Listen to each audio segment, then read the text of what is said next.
Hello everyone, this is Gita and welcome you all to my channel. আজকের ক্লাসে আমরা আলোচনা করব ইংরেজি গ্রামারের একটা বিশেষ ইম্পর্টেন্ট চ্যাপ্টার। আর সেটা হচ্ছে আমরা এতদিন ধরে যারা ইংরেজি গ্রামার পড়াশোনা করছি আমরা সেখানে বিভিন্ন ধরনের ভার্বের নাম শুনেছি, helping verb, auxiliary verb, modal verb. তো এই তিনটা ভার্বের মধ্যে আজকে আমরা আলোচনা করব মডাল ভার্ব, ক্যান এবং মে। এই দুইটি ভার্বের ব্যবহার সম্পর্কে শিখব। দেখা যায় যে বেশিরভাগ স্টুডেন্টের মধ্যেই সেন্টেন্সে ক্যান এবং মে এর ব্যবহার করতে গিয়ে তারা কনফিউজিং হয়ে যান যে আমরা ক্যান বলবো না মে বলবো। দেখা যায় এমন অনেক জায়গা রয়েছে যেখানে আমরা ক্যান একই অর্থে সেন্টেন্সে আমরা ক্যানও বলতে পারি আবার মেও বলতে পারি, কিন্তু সব জায়গায় ক্যানের জায়গায় মে, মেয়ের জায়গায় ক্যান ব্যবহার করা যায় না।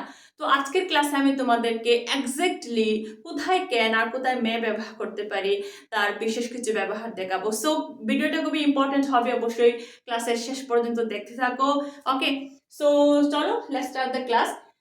সবচেয়ে প্রথমে দেখো, dash I borrow your book, আমি কি তোমার বইটা নিতে পারি? আমি কি তোমার বইটা নিতে পারি? যখন এইভাবে প্রশ্ন করবে কোনো কিছু করতে পারবে কি বা পারো কি। তো এখানে এই সেন্টেন্সের মধ্যে একটা জিনিস দেখো, এখানে কিন্তু তুমি কারো পারমিশন নেওয়ার কথা বলছো, টেকিং পারমিশন।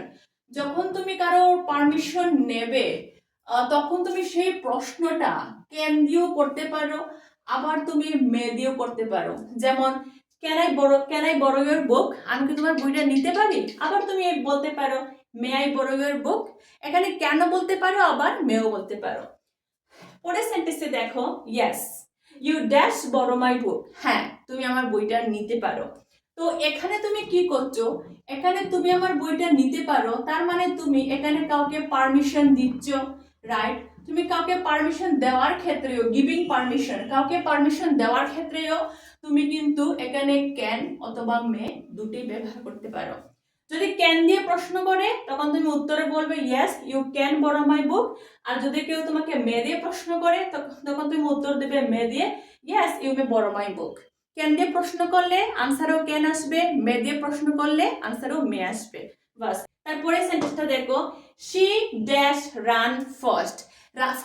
রান ফার্স্ট মানে দ্রুত দৌড়ানো, ওকে। তো শি ড্যাশ রান ফার্স্ট মানে সে দ্রুত দৌড়াতে পারে। এখানে আমরা ক্যান এবং মে এর মধ্যে কোনটা ব্যবহার করব? ওকে, এখানে আমরা ক্যান ব্যবহার করব। শারীরিক কোনো সামর্থ্যের কথা বুঝাবে তখন আমরা শুধুমাত্র ক্যান ব্যবহার করতে পারি। পরের সেন্টেন্সে দেখো, Rima dash play harmonium. Rima কি করতে পারে? হারমোনিয়াম বাজাতে পারে। হারমোনিয়াম বাজানো, গিটার বাজানো, হোয়াটএভার, যে কোনো কিছু তুমি যদি বাজাতে পারো তো এখানে তোমার একটা দক্ষতার কথা বোঝানো হয়েছে। যখনই কারো দক্ষতা বা অ্যাবিলিটির কথা বোঝানো হবে তখন আমরা সেখানে ক্যান ব্যবহার করব। Rima can play harmonium, Rima harmonium বাজাতে পারে। অথবা হারমোনিয়ামের জায়গায় যদি গিটার বলা হয়, গিটার, যে রিমা গিটার বাজাতে পারে, তো এখানেও রিমা ক্যান হবে, Rima can play guitar, okay. তারপরের সেন্টেন্সে দেখো, he dash solve complex within a minute, মানে এখানে বলতে চাইছি যে সে মানে কয়েক মিনিটের মধ্যেই কঠিন অঙ্কগুলি, কমপ্লেক্স ম্যাথ মানে কি কঠিন অঙ্ক, কমপ্লেক্স মানে জটিল অঙ্ক যেগুলিকে বোঝানো হয়। তো he dash solve complex math within a minute, সে মিনিটের মধ্যেই জটিল অঙ্কগুলি করে ফেলতে পারে। তো এখানে কিন্তু দেখো এখানে কিন্তু একটা মানসিক দক্ষতার কথা বোঝানো হয়েছে, এই জন্য এখানেও আমরা ক্যান ব্যবহার করব। এখানে যদি বলি হি মে সলভ কমপ্লেক্স, হবে না, এখানে হি ক্যানই হবে। এখানে ক্যানের জায়গায় ভুলেও আমরা মে ব্যবহার করতে পারবো না। তারপরে দেখো, we dash finish the project on time, আমরা সময়ের ভেতরে প্রজেক্টটা শেষ করতে পারবো যদি আমরা ইফ উই ওয়ার্ক হার্ড, ওকে। পুরো সেন্টেন্সটা কমপ্লিট করলাম। We dash finish the project on time if we work hard, আমরা যদি কঠোর পরিশ্রম করি তাহলে সময়ের ভেতরে আমরা কাজটা সমাপ্ত করতে পারবো। তো এখানে জাস্ট কি বলতো, আমাদের একটা সম্ভাবনার কথা বলা হচ্ছে, এখানে পসিবিলিটি। হ্যাঁ, এখানে আমরা জাস্ট একটা পসিবিলিটি বা সম্ভাবনা প্রকাশ করছি যে যদি আমরা কঠোর পরিশ্রম করি তাহলে হয়তো সময়ের ভিতরে কাজটা শেষ করে ফেলতে পারবো। তো এখানে কিন্তু আমরা ক্যান ব্যবহার করতে পারি। আবার আমরা এখানে মেও ব্যবহার করতে পারি, অর্থাৎ সম্ভাবনা বা পসিবিলিটি বোঝানোর ক্ষেত্রে সেখানে আমরা ক্যান ব্যবহার করতে পারি, আবার মে ব্যবহার করতে পারি। We can finish the project অথবা we may finish the project, right? কিন্তু এবার পরের সেন্টেন্সে দেখো, এখানে একটু ভেজাল আছে। দেখো, ইট ড্যাশ রেইন টুডে, আজ বৃষ্টি হতে পারে। এখানেও কিন্তু সম্ভাবনাকে বোঝাচ্ছে, কিন্তু এখানে সম্ভাবনা বুঝালেও আজ বৃষ্টি হতে পারে, এটা একটা সম্ভাবনা বুঝালেও এখানে কখনো ক্যান হবে না, এখানে অল টাইম মে হবে। ইট মে রেইন টুডে, এখানে তোমরা কিন্তু মেয়ের জায়গায় কখনো ক্যান বসাতে পারো না, মাস্টারমশাই কেটে দেবেন। ওকে, কিন্তু এই সেন্টেন্সে ক্যান বা মে যে কোনো একটা বসালেও কিন্তু পরীক্ষার খাতায় মার্ক পাবে। But it dash rain today, it may rain today হবে সব সময়, ঠিক আছে? তারপরে দেখো, dash I assist you with something, কোনো ব্যাপারে আমি কি তোমাকে সাহায্য করতে পারি?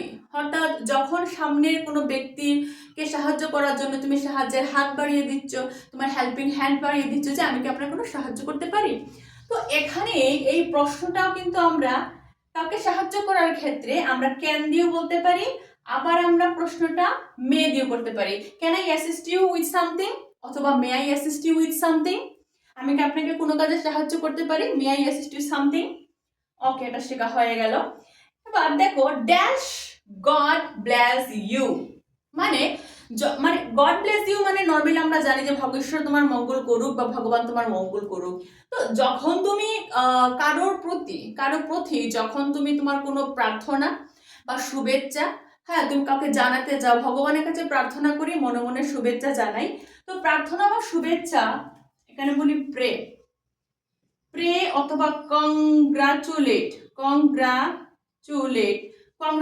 বা অভিনন্দন কাউকে জানানোর জন্য সেখানে আমরা সব সময় মে ব্যবহার করি। মে গড ব্লেস ইউ, ভগবান তোমার মঙ্গল করুক, মে গড ব্লেস ইউ। এখানে কখনো আমরা ক্যান গড ব্লেস ইউ বলবো না, ক্যান গড ব্লেস ইউ বললে এটা সম্পূর্ণভাবে ভুল হবে। মনে থাকবে আজকের ক্লাসের লাস্ট সেন্টেন্সটা হচ্ছে you dash try it again, তুমি এটা আরেকবার চেষ্টা করে দেখো, তুমি এটা আরেকবার চেষ্টা করে দেখো। তবে এই ক্ষেত্রে এখানে আমরা কেন বলতে পারি, ক্যান বলতে পারি, আবার মেও বলতে পারি। আমরা বলতে পারি you can try it again, তুমি এটা আরেকবার চেষ্টা করে দেখতে পারো। You may try it again, তুমি এটা আরেকবার চেষ্টা করে দেখতে পারো। তো এখানে ক্যান এবং মে দুটোই ব্যবহার করা হয়। তোমরা একটু মনোযোগ দিয়ে লক্ষ্য করবে যে কোথায় কোথায় আমি ক্যান এবং মে দুটোই ব্যবহার করতে পেরেছি। আমি সব জায়গায় কিন্তু ক্যান মে ব্যবহার করতে পারি না। হ্যাঁ, কিছু কিছু জায়গা রয়েছে, 1 2 3 4 5, এই 5টা জায়গায় আমরা ক্যান মে দুটোই এক জায়গায় ব্যবহার করেছি। বাকি অন্য জায়গায় ক্যান এবং মে এর ব্যবহার কিন্তু সম্পূর্ণ আলাদা ব্যবহার রয়েছে। ক্লাসটি যদি তোমাদের উপকারে আসে অবশ্যই একটি লাইক করবে। চ্যানেলে প্রথমবার হয়ে থাকলে না subscribe my channel to get more information from my channel. Thank you very much.